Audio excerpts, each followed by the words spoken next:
70-year-old grandmother became a serial killer for petty reasons. In 1947, the Samsonovas of the quaint village of Uzur, Russia, welcomed a cute baby girl. They named her after her sweetness, Tamara. Little did they know she would earn quite a few nicknames. After graduating high school, Tamara attended Moscow State Linguistic University for her undergraduate studies. Then she moved to St. Petersburg to work for a travel agent, where she met the love of her life, Alexei. Tamara and Alexei married and moved into a lovely apartment where they lived for decades. The neighbors always found them friendly and helpful.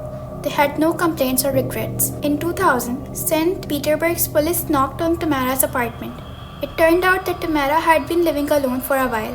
Her husband, Alexei, had gone missing, and she didn't care. When the police questioned Tamara about her husband, she offhandedly told them he had run away with some woman and she didn't care. While the police found no evidence proving Tamara's claims, she also didn't find any reason not to believe her. After all, she was a friendly person who caused no trouble. So the police closed the case and everyone moved on with their lives. Alexei had been missing for months and Tamara didn't believe he would return. The loneliness was too much for her to handle. She wanted someone to talk to, share the space with, and be around. So in mid-2001, she sublet her apartment. Tamara ended up renting her apartment to a middle-aged man, Volodya. But he moved out in a few weeks, citing in-hospital conditions. Volodya wouldn't be the last person to leave like that. Tamara sublet the house to several more men, all of whom had a falling out. The neighbors could constantly hear screams, banging, and violent disagreements. No one wanted to live with a 50-year-old woman. Now the story that stood out, Sergei Potvain. It's unclear who all rented the apartment from Tamara, but one man's story became popular, Sergei Potvain. In 2003, Sergei rented the place from Tamara. Like all the previous people, he also moved out in a few weeks. The only unusual factor was that his moving out was sudden and unnoticed. One day he was there and the next he was gone. Sadly, no one thought much about him. Since Sergei was from a different town, people assumed he had gone back home.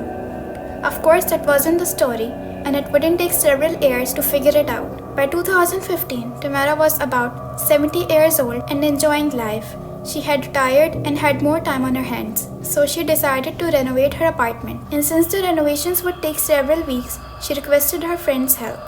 Her friend asked another woman, Valentina Ulanova, to host Tamara for a few weeks. The 79-year-old woman lived on the same street as Tamara, which was convenient. Tamara could supervise the renovation, and Valentina had someone to give her company and help her with household chores. It was a perfect setup, at least for a while. Soon Tamara started showing her true colors. The arguments, banging, and loud noises began. Valentina did not know how far the renovations were, and Tamara showed no intention of leaving the house. Tamara was so comfortable living there that she just wanted to continue doing that forever. The tension in the house kept growing until one day it burst. Valentina and Tamara started arguing about whose turn to do the dishes. Things got way out of hand and Tamara felt the need to handle the problem suitably. A few days later, a young couple from the neighborhood were walking their dog when they noticed something unusual. For a few weeks, their dog always seemed to get worked up when they crossed a pond. It had never happened before or anywhere else, and it just seemed strange. So the couple investigated the scene and found human remains rolled in a shower curtain, packed in small plastic bags. They informed the police, and an investigation began. Now the police began questioning people in the neighborhood, and that was when they learned that Tamara had thrown out garbage bags in the wee morning hours a few days ago. They also found CCTV footage providing the claim. The police questioned Tamara, and she was more than willing to cooperate. She cordially invited them inside and even asked them to look around. The police quickly found their evidence. The police detected blood splatters on the bathroom and kitchen floor, and Tamara noticed the missing shower curtain. But before they could confront Tamara with their findings, she confessed. She killed Valentina. Now how did she do it? Tamara told the police that she went to a local pharmacy and got a hold of some phenazepam, the Russian version of schizophrenia medicine. She then prepared Valentina's favorite salad with a tiny twist. She added the drug, not just 1 or 2 pills, the whole 50 pack. When Valentina came home to the incredible aroma, she couldn't resist herself. She almost immediately dug into the salad and devoured it. Valentina didn't sense a thing when the world went black. She didn't know Tamara was just getting started. At 3 a.m., Tamara got to work. She picked a hacksaw and some kitchen knives to chop Valentina into smaller pieces. All the while, Valentina was still alive. After dismembering Valentina, Tamara collected the body parts and packed them into smaller plastic bags. She also took a saucepan and boiled her head and fingers. Tamara claimed to have done this to conceal Valentina's identity. Then she took these bags to a nearby pond, dumped them there, and continued with her business as if nothing had ever happened. 2 days after the police arrested Tamara, she had her court hearing. Tamara didn't put up any resistance. She calmly claimed to have handled the situation in a way she deemed fit. When Tamara blew a kiss to the cameras and looked happy and lighthearted, she showed no remorse for killing a friendly person who led her into her house. Even when the judge ordered Tamara to be held in custody, she applauded for that. She was fully ready for this ruling.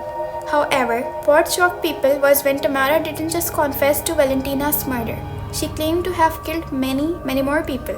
It was a deliberate act. Since Tamara confessed to many murders, the police had an open investigation. So they looked into Tamara's belongings and found her diary. So the diary was written in English, Russian, and German. It had detailed account of at least 12 murders she had committed over the years. She wrote them so she wouldn't miss the critical moments of her life. When the diary became public, the media went crazy. No one understood how a sweet-looking 70-year-old granny could commit such heinous crimes. No one in their wildest dreams would have assumed Tamara to have executed these gruesome murders. The media nicknamed Tamara Granny Ripper, similar to Jack the Ripper. Based on the diary accounts and investigation details, there were theories about cannibalism. The fact that Tamara had cooked Valentina's head and the police did not find many of Valentina's organs contributed to the idea. While it was only a hypothesis, many people called Tamara Baba Yaga, based on the Slavic folklore about an evil witch who cooked and ate her victims. Now going back to cold cases. When the police looked into several murders Tamara had committed, they realized that most of her victims were from out of town, people who had no one to search for them or report them missing. Like Sergei Potvin, the roommate who suddenly left in 2003.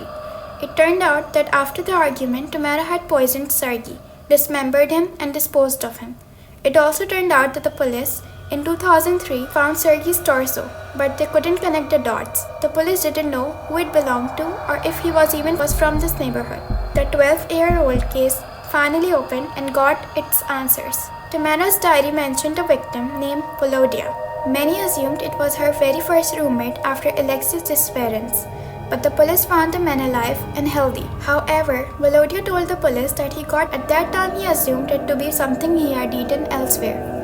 It looked like Tamara had tried to poison Volodya too, but he got lucky. And Volodya, mentioned in her diary, is yet another unidentified victim. When the stories of Tamara's victims came to daylight, many speculated if she had killed her husband, Alexei. After all, Tamara claimed the man just took off without reason, and the police could never find him. But even when Tamara admitted to killing several people, she never commented on Alexei's disappearance. Her diary also had little information on him.